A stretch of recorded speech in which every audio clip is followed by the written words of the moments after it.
సర్వమంగళమాంగళ్యే శివే సర్వార్థసాధకే శరణ్యే త్ర్యంబకే గౌరీ నారాయణి నమోస్తుతే.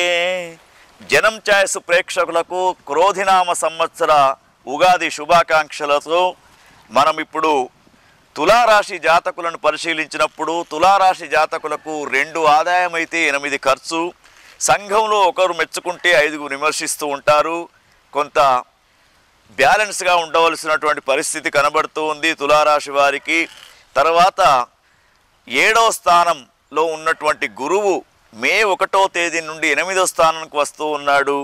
5వ స్థానంలో శని భగవానుడు, 6వ స్థానంలో రాహువు, 12వ స్థానంలో కేతు ఉన్నాడు. కాబట్టి కేవలం రాహువు మాత్రమే అనుకూలంగా ఉన్నాడు మీకు. మరి ఏదైనా వ్యాపారం కానివ్వండి, ఉద్యోగాలు కానివ్వండి, వీటి విషయాలన్నీ కూడా మే 1వ తేదీ దాకా అనుకూలంగా ఉంటాయి. మే 2 నుండి కొంత అవకాశాలు తక్కువగా అవుతూ ఉంటాయి. కాబట్టి ఉన్నదాంట్లో అడ్జస్ట్ కావడం నేర్చుకోండి. తర్వాత ముఖ్యంగా గృహిణీలకు గర్భ సంబంధమైనటువంటి వ్యాధులు, విద్యార్థులకు ముఖ్యంగా ఇతర చెడు అలవాట్లకు వెళ్ళే అవకాశాలు ఉన్నాయి విద్యార్థులు, యువతి యువకులు. కాబట్టి వీరు జాగ్రత్తగా ఉండాలి.